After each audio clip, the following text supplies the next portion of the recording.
Mrs. Rajavi, Madam President, Excellencies, ladies and gentlemen, dear friend.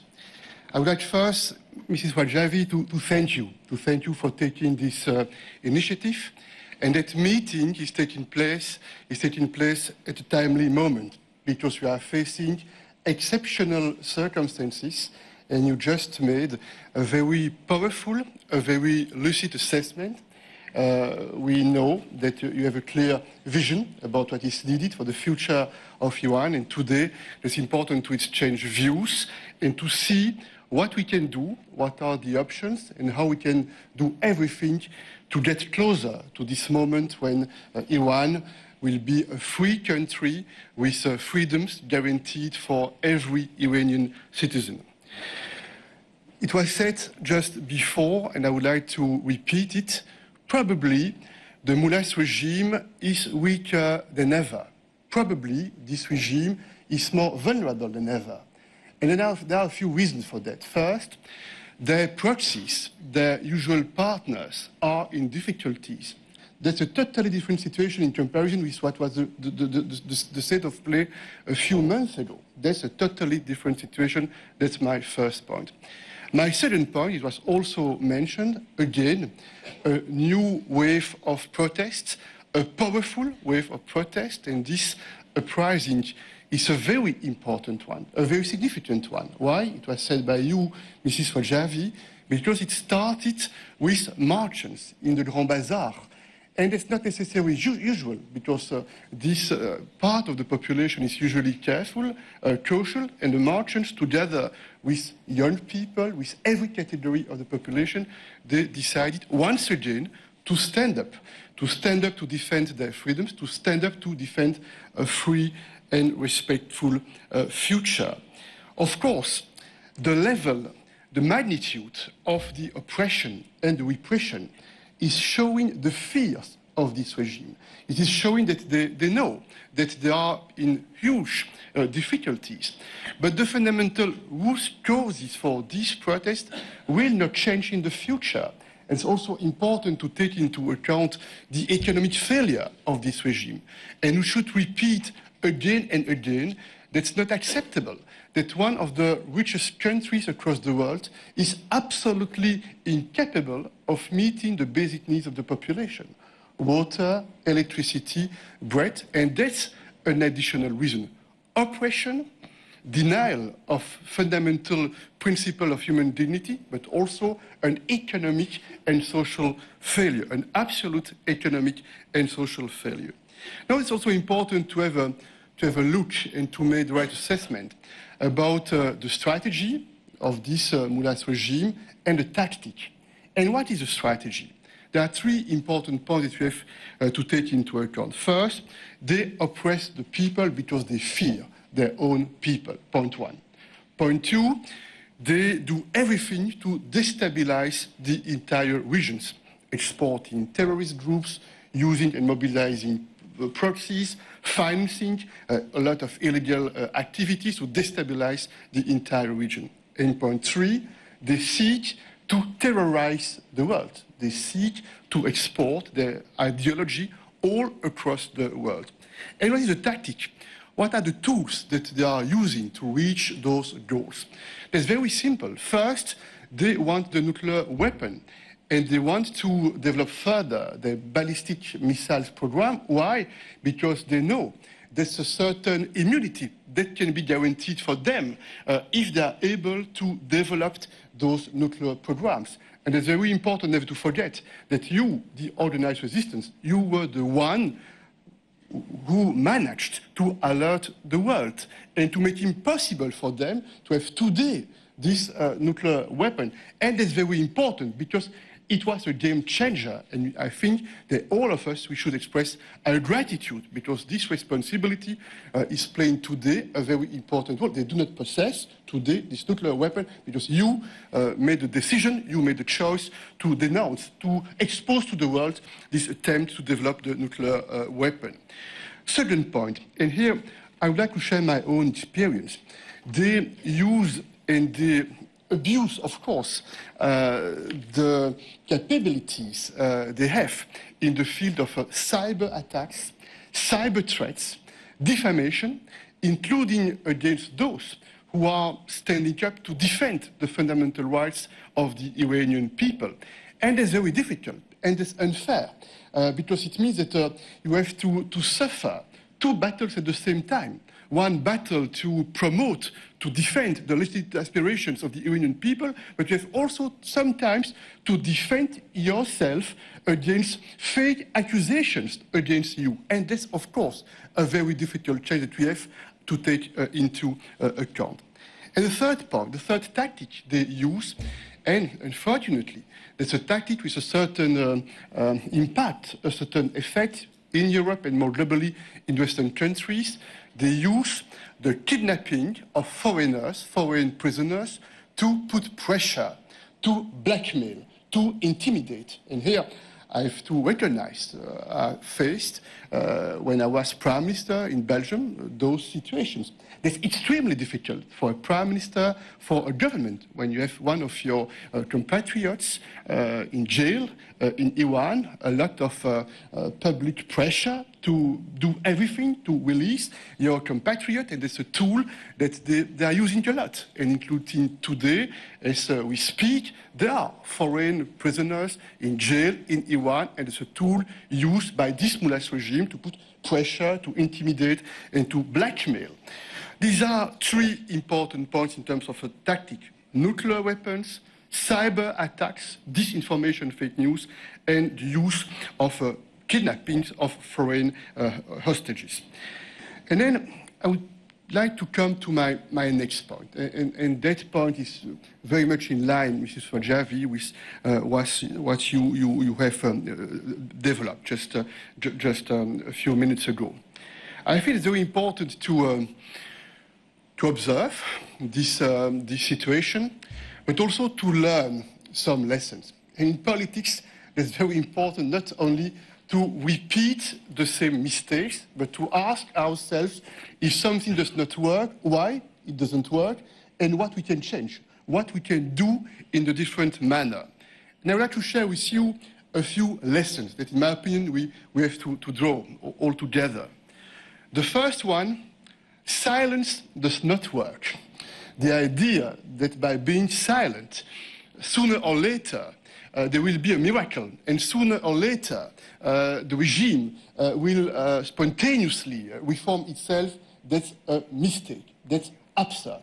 It does not work. And that's why, indeed, this rally that took place yesterday was a very powerful moment. A lot of participants, and I would like also to tell you, as a former European politician, a former European Prime Minister, that I'm very impressed, because I can tell you that I don't know any political party or any political leader within the EU able to mobilize such a crowd. And it shows also the effective representation of the Iranian people and the Iranian aspirations. The second important point: appeasement does not work. And appeasement only fuels an impression of immunity for the aggressor. That's what we are observing, there is no doubt. And I would like to share two examples in relationship with this second lesson. The JCPOA. Many European leaders were very sincere when they decided to do everything to support this JCPOA. But what are we observing? We have observed that it didn't lead to an improvement of the situation for the Iranian people. It didn't lead to an improvement of the regional situation in terms of relationship with the neighbors. It's why, indeed, I think and to recognize that appeasement only fuels the ambition of the aggressor to be even more violent against its own people and against the neighborhood and against the rest of the world. Another example, and here that's something which is very interesting for us. The EU was not in a political position to designate the Revolutionary Guards as a terrorist organization, because there was this idea: if the EU wants to be a geopolitical player a geopolitical actor to have access, to have channels of communication. That's better not to make such a decision. I will come back on the fact that a few days ago, another decision was made, and it's an important step. And then the third lesson I would like to make with all of you is also an obvious one. We do not believe that any foreign military intervention could lead to a stable solution. And there are a lot of examples. In recent years, we've seen in Libya, and the impact not only in Libya, but on all the Sahel region. We've seen the situation in Afghanistan, we've seen the situation in Iraq, and that's why I think that you are right to say the purpose is not to ask for a foreign military intervention, because we know that's not this approach that could lead to an effective and positive result. But today, we are observing something very important and very powerful in my opinion. And I can tell you with my experience, I spent 10 years as a member of the European Council, first in Belgium and then president of the European Council. I see a turning point in recent days, in recent weeks. Two examples. The fact that in recent days, the decision was made to designate the Revolutionary Guards. That's a turning point. And the fact that we see more and more leaders at the highest level, including in this country, in Germany, making very clear that the numbers of this dictatorship are numbered.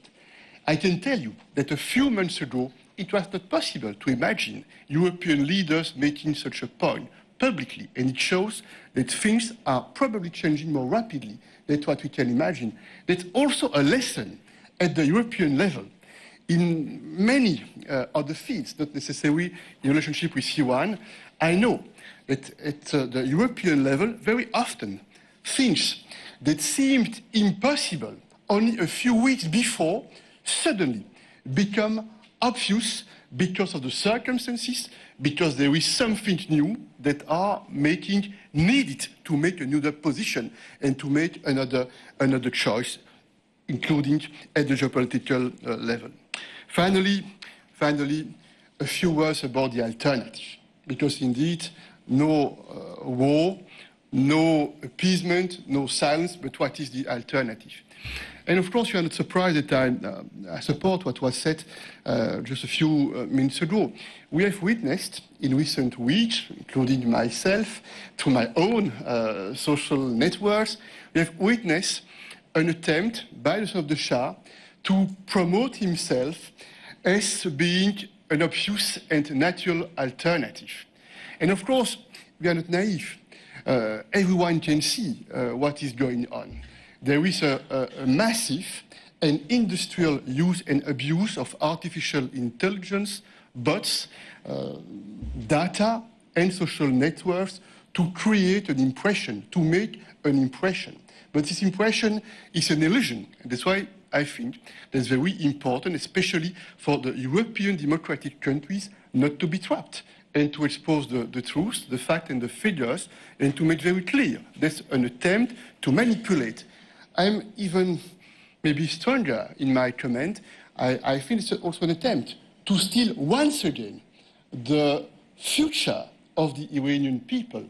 And I see a fundamental difference between this attempt by the son of the Shah and the way the organized resistance is making a proposal to the people, if you want.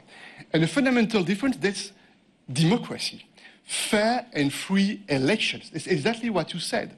And you have in your hands a very powerful weapon, political weapon, the 10-point plan. The 10-point plan is the best recipe from tyranny to democracy. That's a solid roadmap, full of common sense, full of strong promises and commitments.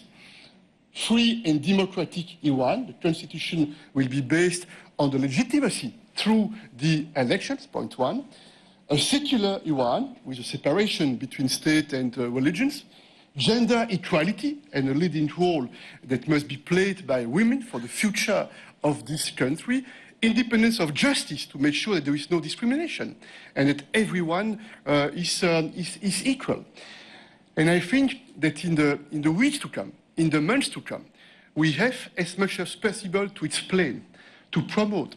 A lot of people, unfortunately, they do not know that there is a plan, there's an alternative. There are concrete proposals. There are steps that can be done. So that something different, with more hope, is possible in Iran, in the region, and in the world. And finally, let me conclude. I would like to share a personal experience. When many years ago, I used to be at the time a young member of a local council in my municipality, where I still live with my family in the south of Brussels. I was member of this municipal council, and I had a lot of respect, and I still have a lot of respect for my predecessor, who at that time was mayor of the municipality, and then later I became the mayor of that municipality.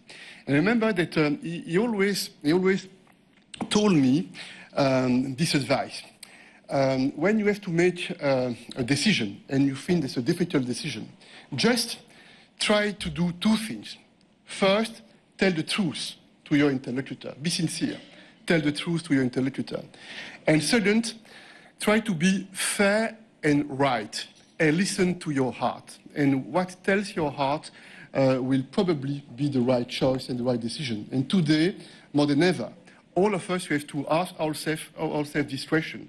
What is telling our heart? What is fair and right? I have no doubt, free Iran, a better future, a more hopeful future for the people of Iran. That's possible, that's needed, that's fair and right, that's hope, and hope is not a word. Hope is action. Thank you.